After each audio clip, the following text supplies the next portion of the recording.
fato, o cenário epidemiológico na Europa ele vem se agravando nas últimas semanas, especialmente mais a leste, quer dizer, os países do leste europeu, incluindo a Rússia e outros países do leste europeu, como a Bulgária, a Romênia, Hungria, República Tcheca. Os países estão vivendo um momento de agravamento da epidemia, então, muito puxada por casos. Então, o que tem sido visto, de uma maneira geral, para a Europa é um crescimento significativo e importante do número de casos. Por outro lado, há um crescimento no número de hospitalizações e mortes, mas não no mesmo ritmo que tem sido visto em relação a casos. Os fatores que explicam essa nova onda de casos de Covid, especialmente nessa região, de fato, estão ligados a fatores que são fatores sazonais. Então, o inverno europeu está começando, e especialmente nessas regiões, que são regiões mais frias. Então, o começo do inverno sempre é um período preocupante de transmissão da doença respiratória. Então, é um período complicado, digamos, de transmissão. Além disso, em muitos países houve uma flexibilização bastante ampla das medidas de distanciamento social, da utilização de máscaras e também a questão da cobertura vacinal. Quer dizer, esses países ainda estão com cobertura vacinal relativamente baixa. Isso, por exemplo, a gente pode ver o caso da Romênia, por exemplo, ou mesmo de outros países do leste europeu que ainda têm uma cobertura vacinal baixa. Praticamente 100% das amostras hoje isoladas no continente europeu são amostras da variante chamada variante de preocupação, ou VOC Delta, que a gente sabe que é uma variante mais transmissível.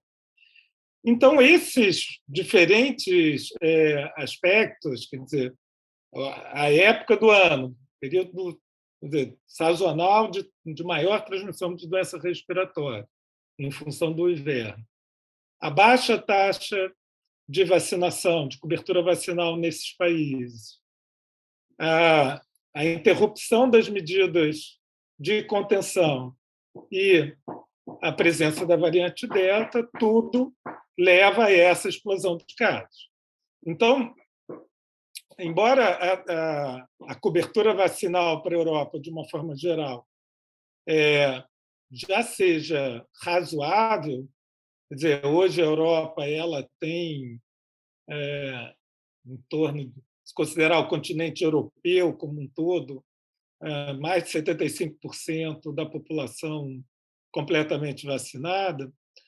Tem essas regiões que não têm, que ainda a cobertura vacinal é muito baixa, que é em torno de 35%, 40% de cobertura vacinal. Porque, assim, essa cobertura vacinal, que ainda é baixa em alguns países, ela já é suficiente em outros para deter, pelo menos, essa progressão de casos graves, que é uma das grandes preocupações da Covid, porque, como a gente viu em vários países, o incremento de casos ele não só tem esse aspecto de gerar casos graves, mas também pressionar muito o sistema de saúde. E acaba que essa pressão no sistema de saúde ela também acaba sendo um fator de piora dos desfechos dos pacientes. Então, a sobrecarga do sistema de saúde, o colapso do sistema de saúde é uma das principais preocupações. Mas isso a gente não espera ver nesse novo cenário europeu. Assim, eu acho que o que vai acontecer, de fato, ainda vai ter crescimento de casos, vai ter acentuação em alguns países das medidas de contenção que vinham sendo flexibilizadas desde o verão europeu, vai ter uma acentuação e uma aceleração da vacinação, porque os governos vão apertar tanto os empregadores quanto a circulação de pessoas não vacinadas. Eu acho que eles vão conseguir chegar a uma taxa de vacinação mais alta, e a própria cobertura que já existe em alguns países também vai evitar que haja muitos casos graves e mortes.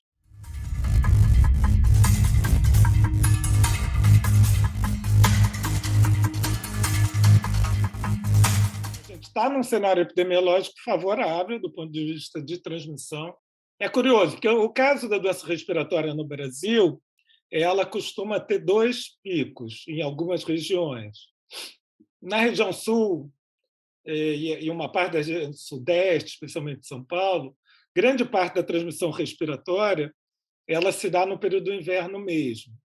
No caso digamos, do Rio para cima, às vezes tem um pico de doença respiratória durante o verão.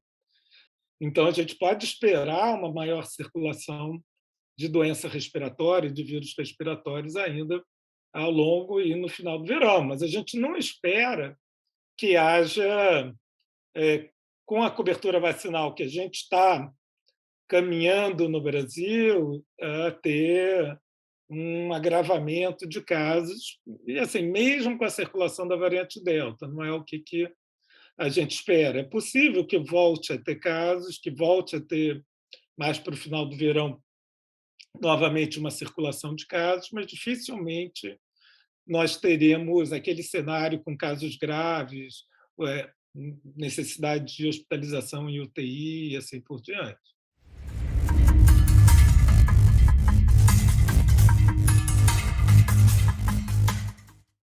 A grande preocupação nesse momento são os mais jovens, especialmente as crianças, uma vez que elas ainda não foram vacinadas. Por esses motivos que eu apresentei anteriormente, que no Brasil há predominância da variante Delta, muitas pessoas tiveram Covid, então, alguns locais, por exemplo, São Paulo, Rio, mais de 40% das pessoas soroconverteram antes mesmo da vacinação, então, em algumas comunidades, no município de São Paulo, alguns locais no Rio de Janeiro, estão mostrando assim, que muita gente teve Covid, foi vacinado, recebendo a segunda dose, possivelmente essas pessoas vão estar bem imunizadas, embora a gente saiba também, especialmente para aqueles mais idosos, pessoas com quadros de imunodepressão, que também a proteção ela vai caindo ao longo do tempo, então por isso está sendo preconizado a terceira dose. Mas, de qualquer maneira, do ponto de vista de saúde pública do país, é fundamental que todo mundo receba a segunda dose, porque, como eu falei para você, a proteção da primeira dose ela é relativamente baixa, mesmo considerando que as pessoas que tiveram Covid. Nós temos os jovens acima de 12 anos que começaram a ser vacinados, ainda muitos desses receberam apenas a primeira dose, então precisa completar a vacinação digamos, entre 12 e 18 anos. E aí se coloca a questão da vacinação na infância, nas crianças.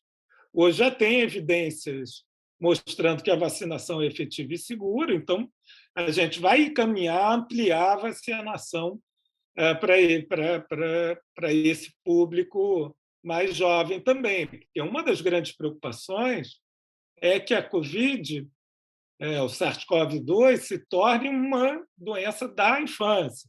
Ele vire um vírus sazonal e, especialmente, infecte crianças. A gente sabe que outros coronavírus têm esse comportamento sazonal e causam doença também em crianças.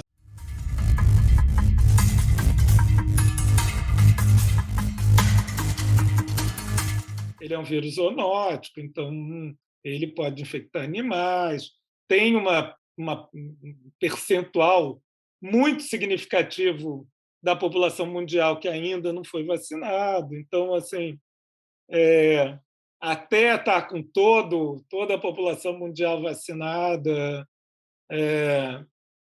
a gente não tem como assegurar que a pandemia, de fato, acabou ou que a circulação do vírus vai se restringir muito, né? Então, mas assim, a tendência é que ao longo desse ano agora, pelo menos esse início de ano de 2022, mesmo os países mais pobres recebam doses de vacinas e comecem a vacinar mais de uma forma mais importante sua população, e também a vacinação da infância garanta que, mesmo que haja ainda uma circulação do vírus, ele se dê de uma forma mais limitada e não causando doença grave, que é o mais importante.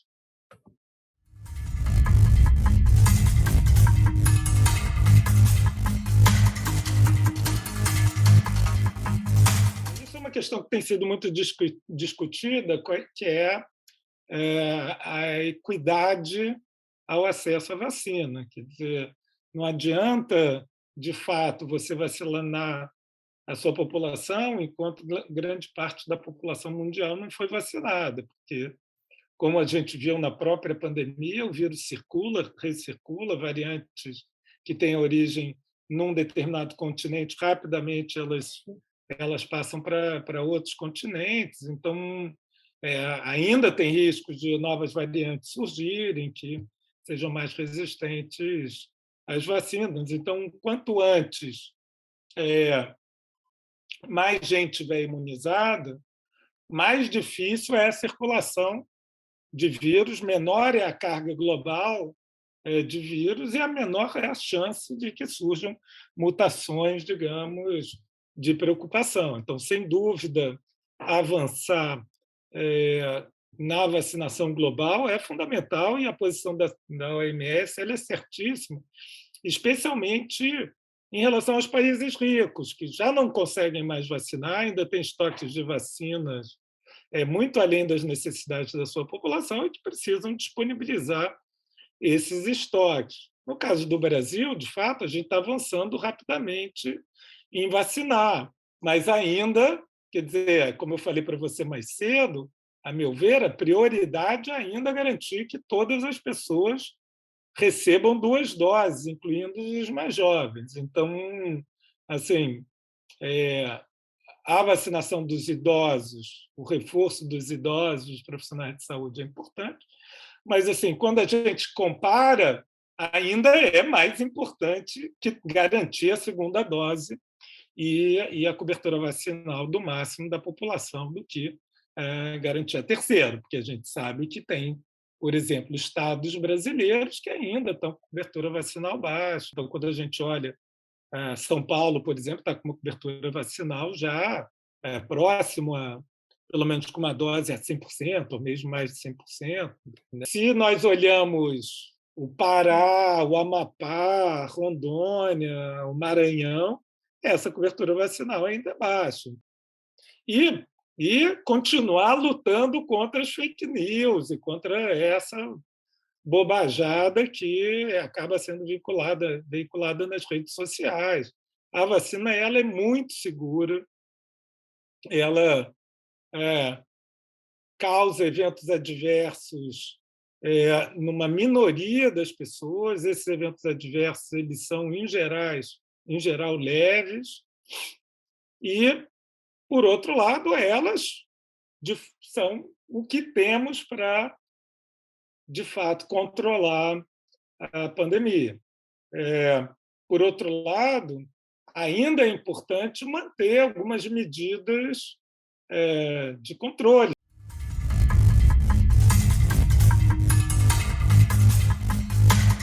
Assim, o brasileiro, de uma forma geral, ao longo desses anos, e muito graças à atuação do Programa Nacional de Imunização, que vem desde o final da década de 70, se consolidando como um dos maiores, se não o maior programa assim, mundial de vacinação pública e gratuita, né? Isso gerou uma cultura na população brasileira muito de confiança e segurança em relação à vacinação. Então, mesmo eh,